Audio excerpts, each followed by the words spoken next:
¿Qué tal, amigos? ¿Cómo estáis? Bienvenidos a este capítulo de 21 minutos con protagonistas del sector que nos ayudan a conocer mucho más en profundidad los retos, las tendencias, las inquietudes, las posibles soluciones también que han de abordar los diferentes ámbitos del sector dentro de este contexto de Sport Cities, que este año celebrará los días 21 y 22 de octubre en Valladolid. Y hoy es un lujazo contar con Yago Monteoliva, gerente de AESDAP, pues que nos va a compartir en este partido de 21 minutos, una primera parte de 10 minutos, una segunda parte de 10 minutos y probablemente si llegamos a la prórroga tendrá un minuto para hacer un llamamiento, una reflexión final a todos los protagonistas, a todo el ecosistema profesional de empresas, también de servicios y titulares de instalaciones deportivas en el ámbito nacional. Yago, ¿qué tal? ¿Cómo estás? Bienvenido.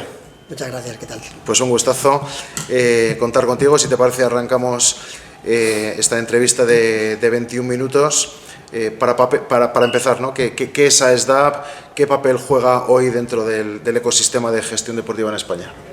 Pues mira, AESDAP es la patronal que representa a nivel nacional a las empresas que colaboran con las administraciones públicas en materia de servicios deportivos, gestión de instalaciones deportivas, salvamento y socorrismo, tanto en piscinas como en entornos naturales, playas principalmente, y la parte de servicios auxiliares, pero siempre en instalaciones deportivas.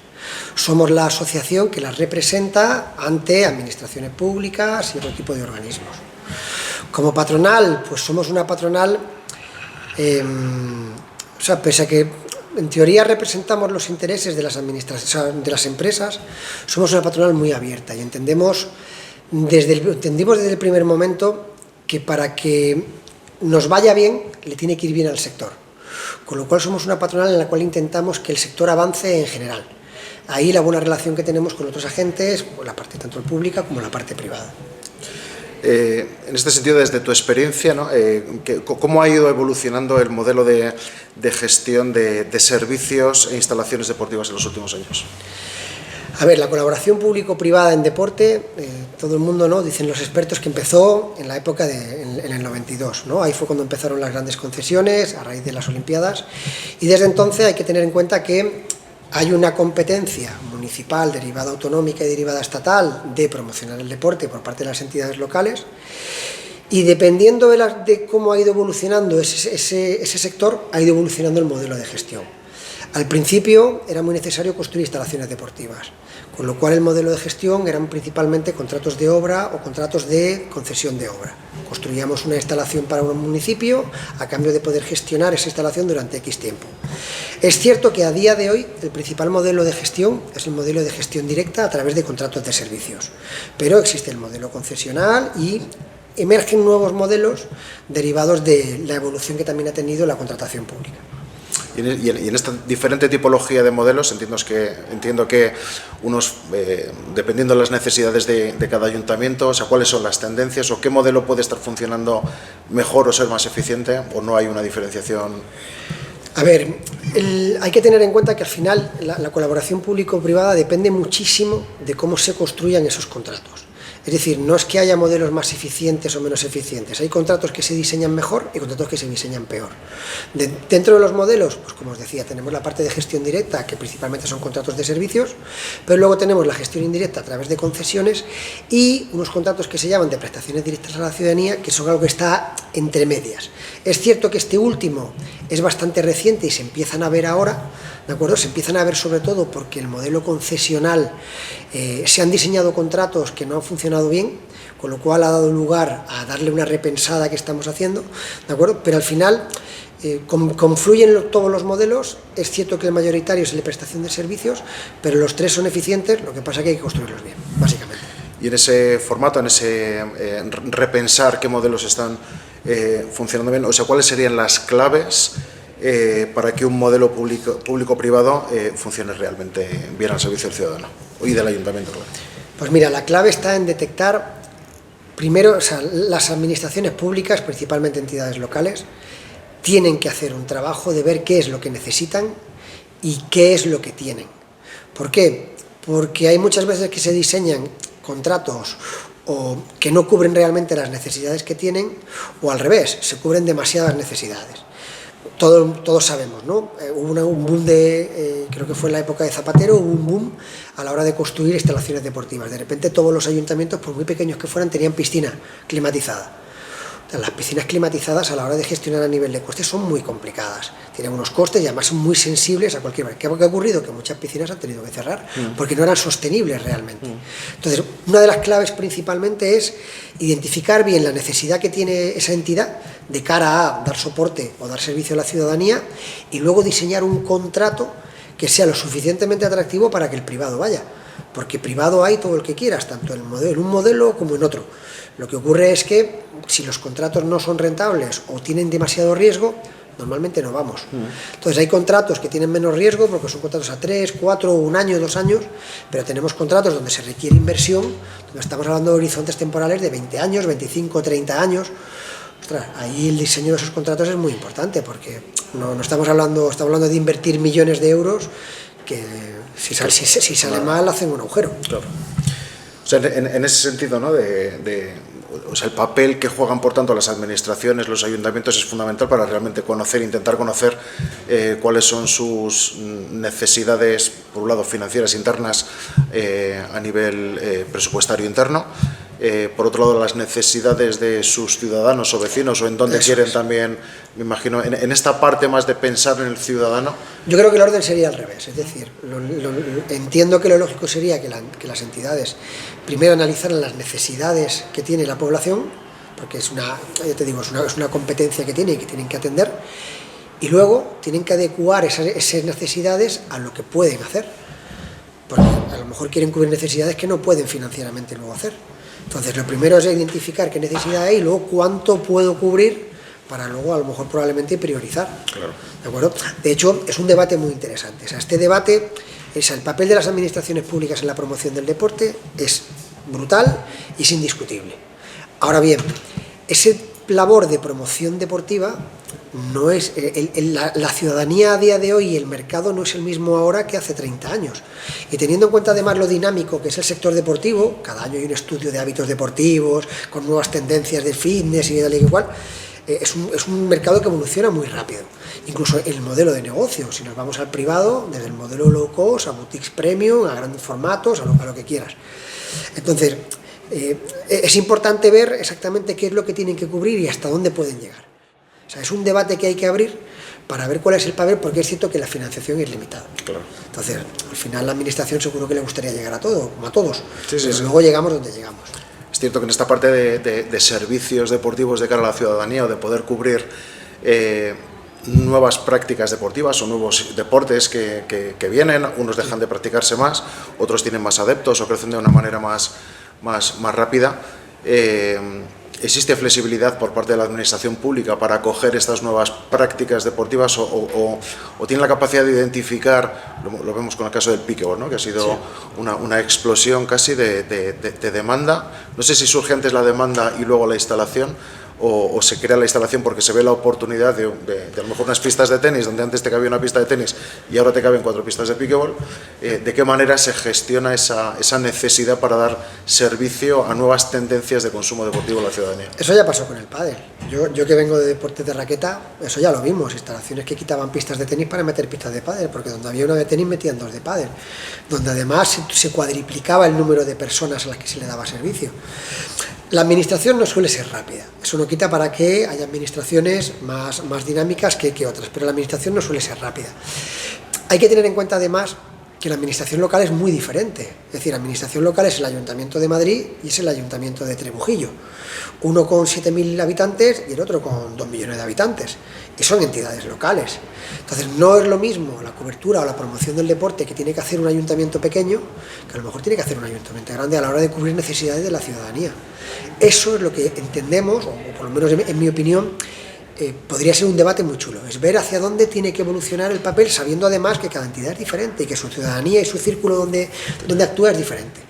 Probablemente en Trujillo la oferta privada va a ser pequeña. En un ayuntamiento como Madrid o una población como Madrid la oferta privada es muy variada y todo. A lo mejor las necesidades que tiene que cubrir la parte pública, teniendo en cuenta que la financiación que tienen o el músculo financiero que tienen es limitado, a lo mejor no es la misma, ¿de acuerdo? Pero eso no significa que tenga que depender de la rentabilidad. Yo no estoy diciendo que la administración tenga que quedarse con lo que no es rentable. No tiene nada que ver, rentabilidad no tiene nada que ver. No es incompatible una cosa con la otra. No tiene nada que ver. Se da servicios deportivos a la ciudadanía en función de... Última pregunta de esta primera parte, de estos 10 minutos de 21 minutos hoy con Yago Monteoliva, gerente de AESDAP. Desde tu punto de vista, ¿cuáles serían los principales retos del sector vuestro en el corto o medio plazo? A ver, ten en cuenta que el sector de la colaboración público-privada tiene frentes abiertos. Tenemos frentes regulatorios. Primero, tenemos una ley de contratos que es la que da soporte a todo lo que hacemos con las administraciones públicas o todo lo que la administración pública hace con las empresas. Que tenemos una ley que es la que hay, que va a durar unos cuantos años más, pero es una ley que es mejorable. No voy a decir nada nuevo si hablamos de revisión de precios, por ejemplo, prórrogas obligatorias o cosas así.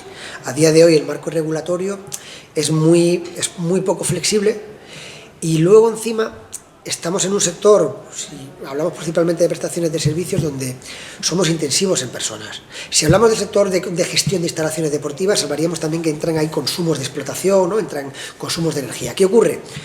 Que son variables muy potentes y que a día de hoy son muy inestables. Es decir, si alguien a día de hoy tiene que licitar un contrato de concesión a 5 años, ¿cómo presupuestan los costes energéticos? Si no sabemos qué va a pasar con Irán, no sabemos qué va a pasar con Ucrania y no sabemos qué puede pasar mañana con otro. Entonces, básicamente tenemos un problema a nivel regulatorio, necesitaríamos que los contratos fueran más flexibles, hubiera herramientas para que en caso de que un contrato se vaya completamente de marras, vaya a haber cierta seguridad, es decir, eliminar cierto riesgo, ¿de acuerdo? Las empresas tenemos un reto, que es que tú piensas que accedemos a los contratos a través de licitaciones, ¿de acuerdo? Las licitaciones, y ya lo vimos en el foro y en el informe que hacemos, la administración pública se está dando cuenta que tiene que licitar a calidad. Es decir, que el precio tiene que estar, porque además la ley le obliga, pero no puede ser solamente lo único determinante o lo más determinante, sobre todo en un sector de servicios deportivos a la ciudadanía, y ya no hablamos de servicios terapéuticos, recetas deportivas, menores, etc. ¿Qué ocurre? Que es difícil, dependiendo de cómo se configure el contrato, aportar valor o demostrar que puedes aportar valor. Entonces el reto que tenemos las empresas es poder diferenciarnos unas de otras, pero ese reto parte de que el contrato permita que podamos expresar lo que queremos hacer o que podamos ofertar cosas en materia de gestión que nos diferencien unos de otros. ¿De acuerdo? Hay otro reto, hay retos que son muy difíciles. Es decir, tenemos salarios que tenemos que mejorar, tenemos una regulación de profesionales que hay que empezar a tener en cuenta tanto en la negociación colectiva como en el diseño de los contratos. Tenemos, dependiendo del sector o dependiendo del subsector, tenemos más parcialidad o menos parcialidad, eso hace que tengamos más rotación o menos rotación. Ahí, en la parte de prestaciones de servicios, si son contratos muy específicos, tenemos muchísima rotación porque podemos ofrecer jornadas muy cortas a los trabajadores. O sea, una persona trabajadora que haga zumba a día de hoy en una instalación deportiva municipal tiene 4 horas a la semana, 6 horas a la semana, dependiendo del tamaño del ayuntamiento, ¿no? Pero si no sabe hacer otra cosa no puede ofrecerle más. Claro. Entonces, a la hora de las personas trabajadoras de desarrollar carreras a largo plazo con nosotros, en prestaciones de servicio lo tenemos complicado. Y no es solamente un tema salarial, es un tema de la propia naturaleza de cómo se configuran los servicios. Nos hemos pasado en 3 minutos de esta primera parte, pero es que merece la pena por lo interesantísimo de las reflexiones y del contexto en el cual estamos hablando. Damos por finalizada esta primera parte. Suena el silbato de arranque de esta segunda mitad hoy con Yago Monteoliva, gerente de AESDAP. Ya vamos a hablar un poco de financiación. La financiación es uno de los grandes desafíos del sector. ¿Cómo pueden los titulares de las instalaciones deportivas abordar, mejorar esta sostenibilidad económica? A ver, es complicado. Es complicado a la hora de llevar a la práctica. Hay que tener en cuenta, primero, ya lo comenté hace poco cuando nos vimos en Zaragoza. A ver, para mí hay una cosa fundamental, la primera, es el IVA de los servicios deportivos. Es decir, los servicios deportivos a día de hoy no pueden tener un IVA del 21%. Es cierto que no me acuerdo en qué año fue, hubo determinadas actividades que pasaron de un IVA reducido al IVA normal, ¿no? Y es como pasamos, creo que del 10 al 21%, creo que era. Claro, el IVA es un impuesto indirecto que grava de alguna manera la esencialidad de la actividad que se presta. Por eso hay un IVA de lujo, de superlujo, y hay cosas que son más esenciales como la comida, productos sanitarios, incluso que no llevan IVA. Los servicios sanitarios están exentos de IVA. Entonces, si tenemos en cuenta que el deporte es una actividad esencial por la ley del deporte, y luego además toda la vinculación que estamos haciendo de deporte y salud, no tiene sentido que el IVA esté al 21%. Independientemente de que luego hay autonomías, y nosotros aplaudimos, que estén teniendo en cuenta que se puede hacer una deducción en IRPF para que el gasto que las personas hagan en deporte, para que sea deducible en renta. Ahí lo que estamos haciendo es que en función de la renta de las personas, estamos promocionando que accedan al deporte. Pero para mí lo del IVA es por naturaleza. Es que no depende de la renta. Es que el IVA no puede costar lo mismo el IVA que comprar lo que sea en la calle normal, por decirlo de alguna manera, ¿no? Por no entrar en otros sectores. Sí, por no tal. Eso a nivel público implica un 21% de abaratamiento o de incremento en los presupuestos que tienen ahora mismo.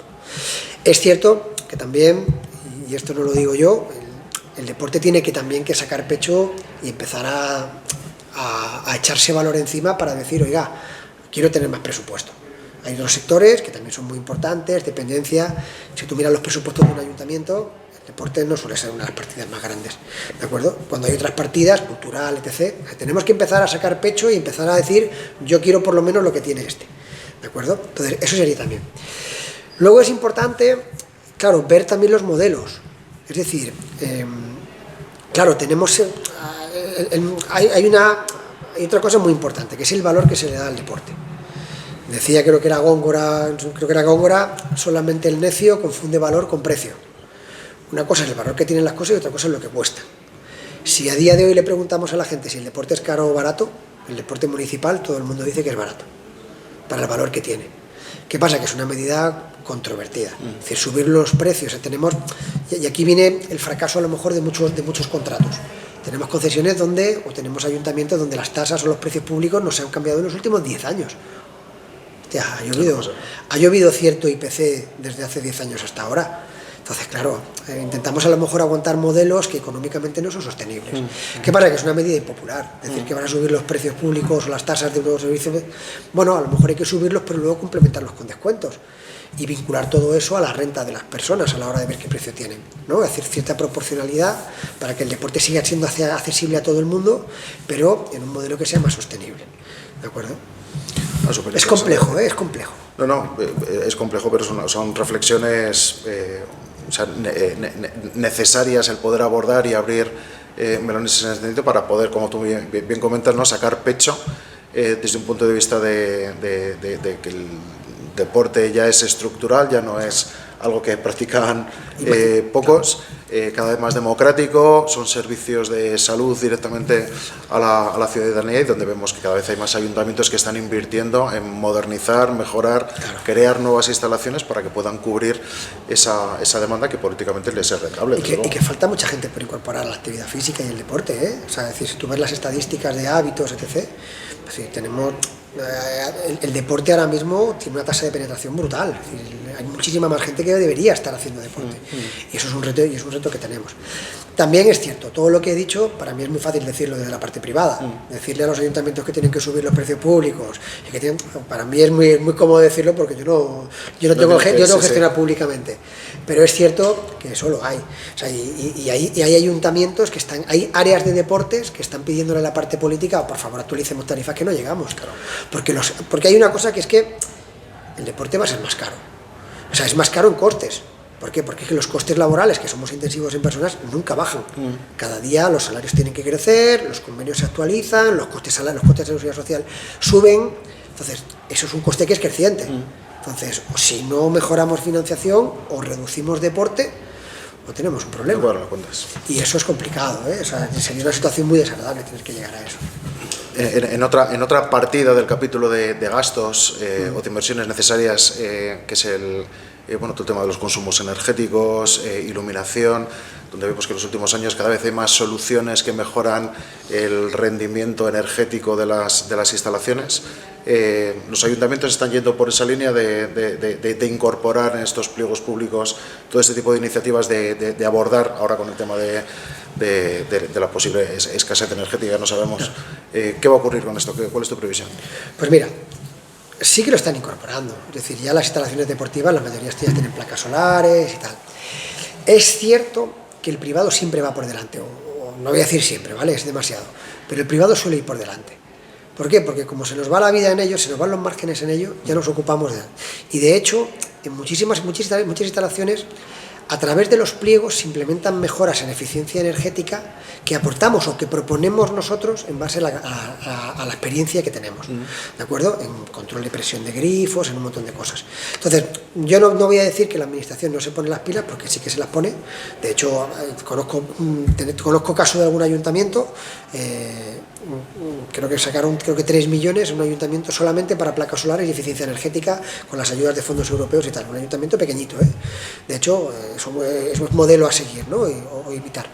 Pero es cierto que también la parte de colaboración público-privada, el poder que nosotros aportemos ahí es bueno, suma porque también es lo que te decía, la administración muchas veces es un dinosaurio que va lento, pero no porque no quiera, sino porque muchas veces no tiene medios. Entonces, apoyarse en la parte privada es importante. Claro, la parte de la colaboración público-privada tiene mucho que aportar, pero también hay que dejar el hueco para que aportemos, porque si al final nos dedicamos simplemente a hacer nóminas y poner monitores, poco podemos aportar, ¿vale? Pasamos a un capítulo que es el tema de la profesionalización del sector, gestores deportivos. Se está avanzando rápidamente en ese sentido. ¿Cuál es tu opinión al respecto? A ver, la profesionalización. Primero, tenemos un sector que es profesional, porque a través de regulación de profesionales del deporte, es decir, tenemos profesiones tituladas, regladas, etc. Entonces, yo creo que el deporte, profesionalización hay. Es cierto que la gestión es en lo que probablemente podemos aportar más. Cuando hablo con la administración, recuerda que tenemos un foro de colaboración público-privada y tal, yo siempre les digo, tenéis que aprender a sacar más jugo a la colaboración público-privada. Porque estáis recurriendo al sector privado, que es experto en gestión deportiva, para que os ayude en la gestión de vuestros centros. Es decir, la titularidad sigue siendo vuestra, la guía la ponéis vosotros, pero nosotros tenemos que aportar. Yo siempre pongo el ejemplo, ¿no? Que es un ejemplo que ya no es tan actual, ¿no? Cuando comparábamos la gestión de los usuarios, de las personas usuarias que hacía la administración pública hace 15 años, de la que hace ahora, ha evolucionado mucho. Y ha evolucionado mucho, ¿por qué? Porque las empresas privadas estamos acostumbrados a competir en el sector. Toda la parte de herramientas de fidelización. Yo me acuerdo una vez que estuve apuntado a una cadena, que te apuntabas, te instalabas la aplicación en el móvil. Hostia. Primero, te daban la bienvenida. Te decían, oye, ¿qué vas a hacer? Tenías las rutinas de entrenamiento, pero es que luego si ibas 3 días seguidos, de repente te decía, oye, tío, llevas 3 días yendo a tope, estás mejorando un montón. Si te pegabas 4 días sin ir, te mandaba un mensaje de, estás flojeando, que lo que has ganado en 3 días lo vas a pagar en una semana.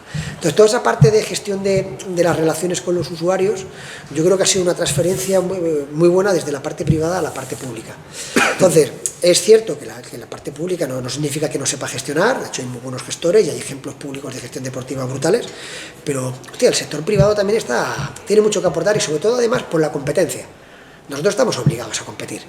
Entonces, el que quiere competir en precio, pues ya sabe que tiene que ser el más barato. Pero el que tiene que competir en calidad tiene que estar constantemente innovando. Innovando y proponiendo. Hay marcas que tienen sus propios laboratorios de innovación en gestión deportiva o en actividades deportivas. Eso tiene que valer para la parte pública. Entonces la colaboración público-privada ahí es un canal brutal. Llegamos a los 20 minutos a este interesantísimo partido con Yago Montoliva, gerente de AESDAP. Yo me he quedado con ganas de más, entonces como me he quedado con ganas de más, vamos a hacer un minuto de prórroga para que tenga un minuto extra para lanzarnos un pedazo de gol y lanzarnos un mensaje claro a gestores públicos, operadores, a quien tú consideres. A ver, la colaboración pública o privada, a pesar de que la ley no es perfecta, hay que aprender a jugar con ella y da margen para hacer muchas más cosas de las que estamos haciendo. A la administración pública le diría que tiene que diseñar mejor los contratos. Y no es fácil, ¿eh? Esto es un reto, porque hay que saber de contratación pública, hay que saber lo que dicen los tribunales y hay que tener tiempo para poder pararse a ver qué es lo que necesito y hasta dónde puedo llegar y cómo puedo cubrir esto en base a los diferentes modelos. Si los contratos están bien construidos y la rentabilidad versus riesgos es proporcional o es aceptable, hay 200 empresas para apuntarse a todos los contratos. Luego ya diseñar a ver qué tipo de oferta es la que queremos, ¿de acuerdo? Para la parte privada tenemos que ser más empáticos con la administración pública en muchas cosas y tenemos que ayudarle. Al final, una cosa muy importante que salió en un foro, ¿no?, hablando del seguimiento del contrato, es que tenemos que tener en cuenta que esto es lo decía mi antiguo Javier, el antiguo presidente, esto es un matrimonio y vamos juntos. Entonces, tenemos que aprender a ir juntos y ver en qué me pueden ayudar y dejar que me ayuden y luego yo permitir que me ayuden y gestionar y controlar. Entonces, hay que empezar a pensar juntos, no tanto por separado. Y es cierto que eso se empieza a ver a través del foro. Al final nosotros intentamos potenciar eso muchísimo, lo vemos. Entonces, básicamente, hay que aprenderse las reglas, tener claro lo que uno quiere y hasta dónde puedo llegar y luego diseñar bien para que luego ese contrato vaya bien. Luego ya las empresas, no os preocupéis que tenemos capacidad para pelearnos, innovar y meternos ahí. Muy bien, pues Yago, muchísimas gracias. Lo primero por acompañarnos en estos 21 minutos hoy con AESDAP. Ha sido un lujazo contar contigo, con toda vuestra experiencia, visión, oportunidades por este trabajo de estar impulsando el sector y toda la actividad deportiva, y un gustazo contar contigo y con vosotros en Sport Cities en esta próxima edición, los días 21 y 22 de octubre en Valladolid. Un fuerte abrazo. Muchas gracias.